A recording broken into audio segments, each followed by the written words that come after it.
for the car we've all been waiting. So, hello and welcome back to another episode of Just Ride. This one is a special one, well, for me at least. Today I have one of my favorite cars, Porsche 991.2 GT3 Touring. And if you guys follow us, you know how I'm a big fan of Porsche GT3 lineup.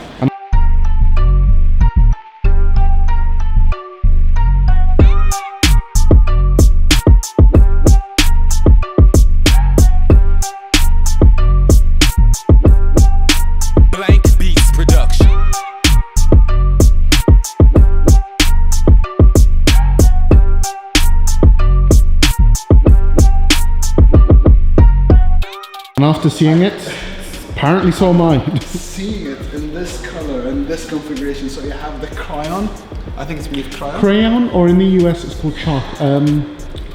Crayon or? Chalk. Chalk, thank you, I was going to say charcoal. So you have this beautiful car in this chalk color, and obviously you have the daytime running lights over here. You got the PDS L.A.M.E lights, which is the Porsche dynamic headlights. Yeah. Okay. You have the opening vent over here with the snort. Signature for the snort, signature for the GT3 products, and I mean, what else? You have the center locking wheels over here. What side are those? I mean, they are. I can confirm they're indeed big. The big. They are big. 20. So it's pretty big. 20 inch on the front, and what do you have over here in the back? 21? 20 also. You got 20 in the front and 20 in the back. Good to know. Locked, obviously. Center locked with the steel brakes. Yes. Just because they're red. So apart from that, you have the signature Porsche look, that sloping design, that timeless design. That gorgeous, really recognizable window. This slope. I mean, honestly, if you look at the 991.1 over there, Carrera for us, and then you look at the GT3, there isn't much difference, but this is where the beauty of Porsche comes. And this is a GT3 Touring, which means if you know your GT3, you know you will have a wing over here. So this is more like a wing delete option, so it's more subtle, it's more, you know, unrecognizable on the road. Between this and that car, for someone who doesn't know Porsche, he would think, well, it's just a Carrera, but try to beat this one. So you have obviously over here the GT3 Touring flag, badge, exactly. And how do you recognize the GT3? Central exhaust. I mean, this is that became a Boxster. No. But we won't talk about that. 911. On a 911. You should have said on the 911. No, also the Hyundai Veloster have a central exhaust. The GT3 Veloster. Anyhow, so the GT3 Touring with its central exhaust, and obviously you can't see anything from the engine. So even if you pop this open, there's like only 3 vents. Which you can see now. Which you can see obviously now. And the wing itself, it has the small little lip spoiler. Exactly, a lip spoiler. Also, do you see this red light, the brake light? I do indeed. Obviously, when you open the wing, that brake light is hidden. Is it? Yep. So there is a tail light in the wing itself. I didn't know that, because when we were shooting the B-roll, I was the one inside. So there is a tail light in the wing itself, just in case you didn't know. So I mean, this is pretty much it. From the outside, obviously you have the vents over here at the back, and you have possibly my favourite feature, an aspect of the GT3. the vent on the back. The vent at the back, I don't know why. I'm a simple man. This car, I mean, yes, it's not shouting and screaming like, you know, exotic and oh, I'm fast and what, but genuinely, if you want to have fun, you drive this car. Because what?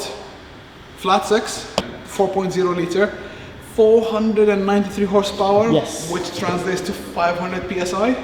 Yes. And the torque is around what, 480? 480. 480 torque. And that's all found at 9,000 revs. Yes, and oh my god, when it revs to 9,000 RPM, when it revs to 9,000 RPM, the sound it makes, the exhaust The car noise, is literally screaming at you. yes, like, anyway, you can see I'm a fan of this GT3 As you should be. I am a big fan of the GT3 Touring. Anyway, so moving on the inside of the car. Before you do actually, the 991 and the 991.2, 991.1, 991.2. In terms of the GT3, what's different? The difference between them, there is slight horsepower difference. Can't put my finger on the exact, I think it's what, 8 or... The engine's bigger, right? Yeah, from 3.8 to 4.0, but there's also a slight difference in the horsepower numbers itself. And the look of the car is different. For me, it's different. I mean, for every other person, it's like... I'm not a massive Porsche guy. You can see the little differences. To me, the only thing I could really tell, other than the tail lights and the headlights, yeah, and the rear grille, yeah, was the interior. the interior of the 991.1 compared to the 991.2. The steering wheel is very different. Yeah. Now, why don't we head along in To the and other we side. shall see what you're inside. So, moving into the inside of the Porsche 991.2 GT3 Touring, and I know I like saying the full name of the car because it's just so amazing. So, what we have over here, we have sort of a classic spec, in a sense. Very classy. Classy, I would say classy spec, because you have the leather over here instead of Alcantara, okay, and you have a leather over the gear knob itself, but you have the racing 918 bucket seats, okay. Over here, the center itself of the steering wheel has nothing, just to ensure that you are in a GT product. There is no fancy buttons, no nothing, just literally you and the car and the gear itself. Obviously, you get the famous 5-gauge cluster from Porsche with the central rev counter at the middle, and you have a screen over here on this side, and obviously the screen over here in the center console. You got some carbon bits and bobs. You got them on the door itself, you have them over here on the dashboard, you have a leather on the dashboard, you got a chrono package, and in the center console you have the carbon fiber with the buttons for your sport exhaust, for the sport suspensions, and to lift up and down the rear wing. Obviously, at the back of the car there is nothing. It's empty because it's a GT product, and you don't need anyone to be riding with you in the back. Everything else is just nice and comfortable, and I can just literally sit around in this car for hours and hours. Obviously, you have a Bose sound system in this car, which I'm pretty sure it sounds amazing, but when you have an engine that revs to 9,000 RPM, do you really need a Bose sound system? I don't think so, honestly. And apart from infotainment and the climate control, literally that's all there is to it. Obviously, you have the, if they open, your cup holders are over here. Just a classic Porsche cup holder. Now, for me, this is much better than the one in the 992, which is over here on the right hand side of the passenger, and the central one over here. But still, hey. No, I actually disagree with that. I'd much rather have it nice for one drink, and the car that's, let's face it, I'll be driving on my own. I'd rather just one cup holder for me in the middle, tidy out of the way, than this plastic thing hanging down. So, I mean, this car in this spec, I would love to get my hands on it. And if you're in the market for a GT3 Touring, I mean, just come on. You have to pass by Elegant Cars over here. Check this amazing GT3 Touring and this wonderful car and wonderful spec. And I'll be so jealous of you when you buy this car. But hey, if you're gonna enjoy it, good for you. And I think that will be all for the review of the Porsche 991.2 GT3. Anything you would wish to add, Louis? Nothing. No, actually, I think you've pretty much covered it all pretty well. It's a beautiful car. It's a very beautiful and it's a car that usually everybody says, you know, it's a Porsche, they all look the same. No.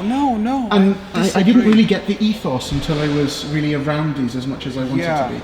And now seeing them, experiencing the manual, enjoying it. The small, you know, steering wheel, and you have really driver the focused. key on the left side, so you can just get in and drive just like... I mean, these cars might as well only just have one seat, because no, seriously, it's just about you, the car, and the road. Exactly. There's no need for anything. And if you have a manual with this car, especially a GT3, that screaming engine, now that's just... I know that the manual does actually make this car slightly slower to 60. I don't care. I don't care. That's the point. When I drive a manual, when I drive this car in manual, I don't care about that 0.5 of a second. Honestly, I don't care. It's just that me, the car, the engine, and the road, and that's it. So. Well, that's the thing. It's not even 0.5. It's 0.2 of a second slower. Still. And I think for manual gearbox, I mean, you've got to be a good driver to get that 0.2. Yeah. But still, this is a gorgeous car, gorgeous spec, and again we have to thank Elegant Cars for their Thank you, amazing Elegant Cars. hospitality. Exactly. Thanks to everyone over here. There's, you know, friendliness and hospitality. And I mean, just come and check them out if you're in the market for. If you're looking for any kind of sourcing in the Gulf, Over these here. are the best guys Definitely, in it. definitely. And I mean, guys, until you see us in our next review, don't forget to like, comment, subscribe, and tell us what you think of the Porsche 991.2 GT3 Touring. And Don't forget to check out a couple of other videos. yes, Please. And until next time, just drive.